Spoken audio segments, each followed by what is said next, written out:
Ngomongin soal memanage menteri keuangan dalam rumah tangga itu kan penting banget ya kan. Pendelegasian itu sebenarnya tuh yang paling tepat itu siapa sih? Suamikah atau istrikah? Yes, justru kan gini. Salah satu penyebab utama perceraian yang sangat ada di Indonesia itu paling tinggi, nomor 2 lah ya, paling tinggi itu adalah gara-gara ekonomi. Gara-gara duit. Oke.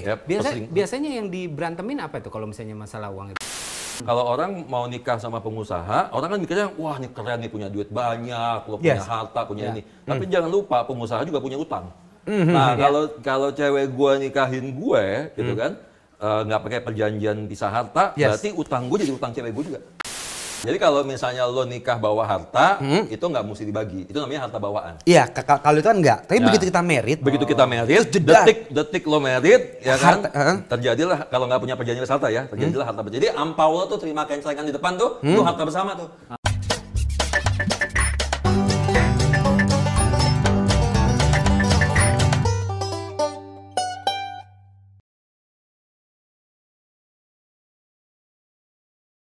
Kalau misalnya ngelihat ini ya, nih rumah lo kayak gini, berarti setelah Killing Me Inside itu lo pendapatan banyak dong ya? banyak banget. Banyak sampai bisa bikin ini lo punya rumah yang cukup nyaman banget sih. Nyaman kan. Oke. Lu mau nanya menteri keuangan gue siapa kan? Betul sekali. Karena kan untuk memanage ini, kan butuh menteri keuangan yang wahid. Ya kan? Betul. Itu siapa? Lu atau istri lu? Kalau gue... Jangan bilang lu karena gue nggak percaya. Iya. Kalau gue emang semua istri gue, sampai kerjaan, dia tuh istri sekaligus manajer. Sampai kerjaan pun juga istri lo? Kerjaan semua. Lu nggak kerja? Gue nggak kerja. Iya, bener. Iya, ya? Dia yang kerja. Enggak, dia mengurusin semua sih. Endorsement, film, apapun dia. Jadi biar nggak kepotong manajer, biasanya 30%. Kita nggak usah, lu aja. Ya kan? Gede banget soalnya 30%. Lumayan, mendingan buat lu belanja gitu. Bener. Tapi ngomongin duit, coba lu invite dong. Siapa? Oh iya, oke. The master yang bisa ngatur keuangan. Ini penting banget soalnya. Ini adalah banyak banget pertanyaan yang pengen gue tanyain. Apalagi di masa-masa ini. Betul. Ya. Betul. Soal gimana ngatur duit dan betul. segala macam. Apalagi pekerjaan kita. Betul. Yang kadang ada, lebih banyak nggak adanya. Langsung Mas Edi. Langsung belajar dari expertnya. Waduh. Gue nyasar di atas sama siapa ya? Iya, ini memang dia itu memanage ruangan atas itu bukan cuma rumah dia? kamar. Rumahnya Onat. Itu tadinya mau tempat prostitusi. Di atas. Pak kan kamar banyak banget berjejer. Iya, sama judi. Ini berjejer sampai pos depan. Nyambung terus ya. Ini master keuangan nih. Betul. Jadi kita harus nanya ke dia. Kalau kita ngomong berdua nggak ada isinya. Sama kayak tadi. Tadi tuh kita ngobrol-ngobrol Mas, ya kan ngomongin soal memanage menteri keuangan dalam rumah tangga itu kan penting banget ya kan. Pendelegasian itu sebenarnya tuh yang paling tepat itu siapa sih? Suamikah atau istrikah? Atau kedua-duanya? Atau mungkin ya dua-duanya. Sebenarnya nggak ada apa istilahnya, nggak ada pakem yang bawa harus suami atau istri. Pokoknya kesepakatan aja, lo maunya gimana gitu. Makanya kenapa sebelum kawin menikah ya. Sebelum nikah. Biasanya dua-duanya. Biasanya dua-duanya kawin dulu baru nikah ya. Betul. Kalau saya kawin hamil dulu baru nikah. Iya benar. Kalau saya harus proven dulu ya. Oh iya, betul. Iya. Nah, tapi berarti kalau dari omongan lo penting banget ya membicarakan keuangan sebelum merit. Yes, justru kan gini. Salah satu penyebab utama perceraian yang sangat ada di Indonesia itu paling tinggi, nomor 2 lah ya, paling tinggi itu adalah gara-gara ekonomi. Gara-gara duit. Oke. Ya, biasanya yang diberantemin apa itu kalau misalnya masalah uang itu? Macam-macam, ekspektasi lah yang paling gampang. Misalnya yang satu ngarepin dapat bulanannya misalnya berapa, 20 juta, 30 juta. Yang satu bilang gue cuma bisa ngasih lo 10 juta. Itu kenapa diomongin? Karena kan lo nggak pernah ngomongin gaji pada saat masih pacaran kan. Malah kadang-kadang tuh suka tabu untuk diomongin ya. Padahal itu enggak ya. Itu hal yang lumrah ya. Enggak, itu hal lumrah. Terus apalagi kalau dua-duanya sama-sama kerja. Lo mesti ngomongin ini gimana nih? Oke. Apakah misalnya buat rumah si cowoknya yang nanggung, terus buat jalan-jalan, buat apa si ceweknya nanggung. Jadi tergantung kompromi sih kalau menurut gue sih. Pos-posnya tuh dari mana? Gitu. Yang paling penting adalah lo ada pengeluaran buat rumah tangga gitu ya, yang makan, minum dan segala macam lah ya, listrik, telepon itu yang standar, itu mesti. Nah itu pertanyaannya siapa yang nanggung. Kemudian pengeluaran buat anak, biasanya kalau udah punya anak, kemudian yang lain-lain kayak jalan-jalan, ya kan, hangout weekend dan sebagainya. Nah itu nanti siapa yang nanggung, itu ada pos-posnya. Gitu. Dan lo mesti saling, kecuali si ceweknya nggak kerja ya, istrinya nggak kerja ya. Nah kalau gitu kan berarti semua diserahin ke si suami misalnya. Suami yang nanggung tapi belum tentu suami yang ngatur loh. Bisa jadi suami yang nanggung tapi dikasih ke istri, istrinya yang ngatur. Bisa juga. Tapi kalau ngomongin janjian tentang pernikahan atau harta gono gini sebelum menikah, itu wajar nggak? Karena kan di budaya kita kan kayak masih tabu juga ya. Pokoknya kalau ada rasa nggak enak. Iya. Gitu. Tapi gue sih diajarin sama bonyok gue untuk ngelakuin itu. Jadi biar kalau amit-amit kenapa-napa ya udah jelas aja benar. Cuman kan kalau di sini kan kalau ngomong gitu, oh berarti lu udah mikirin cerainya kan? Kalau menurut lu gimana Om? Itu lumrah nggak sih? Ya, dulu tabu ya. Dulu tabu ya? Tapi sekarang sih menurut gue udah lumrah ya. Oke. Udah banyak sekarang pasangan muda yang ngomongnya itu. Bahkan gue punya temen nih, salah satu murid gue yang itu jadi seleksi alam buat ceweknya. Jadi karena dia lagi pacaran, terus dia udah mulai serius nih, 3 bulan, 6 bulan, masuk setahun pacaran.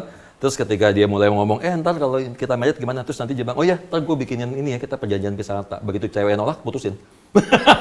Oke, lebih saklek di awal. Iya, jadi daripada ntar jadi berantem. Betul, ya kan? betul. Dan dia kan jadi bisa tahu nih, cewek sebenarnya niatnya mau ngawinin gue buat apaan sih? Buat duitnya apa emang buat guenya gitu kan. Nah itu salah satu indikator ya. Tapi balik lagi kalau menurut gue sih, ya lo omongin baik-baik lah ya. Karena gini, kalau buat orang kayak gue kan, meskipun gue konsultan tapi gue pengusaha juga. Kalau orang mau nikah sama pengusaha, orang kan mikirnya, wah ini keren nih, punya duit banyak, lo punya harta, punya ini. Tapi jangan lupa pengusaha juga punya utang. Nah kalau cewek gue nikahin gue gitu kan, nggak pakai perjanjian pisah harta, berarti utang gue jadi utang cewek gue juga. Oke. Lo jangan cuma mau dapetin duitnya doang, asetnya doang, utangnya lo ambil juga. Iya. Jadi kalau besok-besok ada kenapa-napa nih, jadi makanya buat teman-teman yang mau ngawinin pengusaha, di sini kamera gue ya. Iya, itu kamera. Dengar ya. Karena cewek sekarang gitu, pokoknya pengusaha. Udah gitu otaknya. Duitnya banyak ya kan, sultan ya kan. Nah, buat cewek Anjir, dikit-dikit sultan bangsat. Tapi bener lah, emang gitu kan ya. Pengusaha nih. Sultan. Ternyata utangnya mobilnya banyak. mobil listrik kan. Sekarang udah nggak musim mobil Ferrari sama mobil listrik. Iya kan? Listrik. Nah, buat cewek-cewek yang mau ngawinin pengusaha lo mesti hati-hati ya. Karena yang dikawinin nggak cuma asetnya tapi juga utangnya. Nah, itu yang harus Jadi jangan baper kalau tiba-tiba cowoknya ngasih perjanjian pisah harta. Gue gitu, gue ke cewek gue juga. Gue udah ngomong sama cewek gue bilang kalau misalnya nanti kita premarital, kamu bikin kita perjanjian pisah harta ya. Dan dia nggak masalah gitu. Karena gue bilang kalau sampai ada apa-apa sama gue, lo kena loh. Duit lo kena. Gitu. Kalau sampai gue bangkrutin, ini kita nggak ngomongin cerai ya. Kalau sampai kita ngomongin yang sisi yang bagusnya. Gitu. Kalau cerai itu pastilah.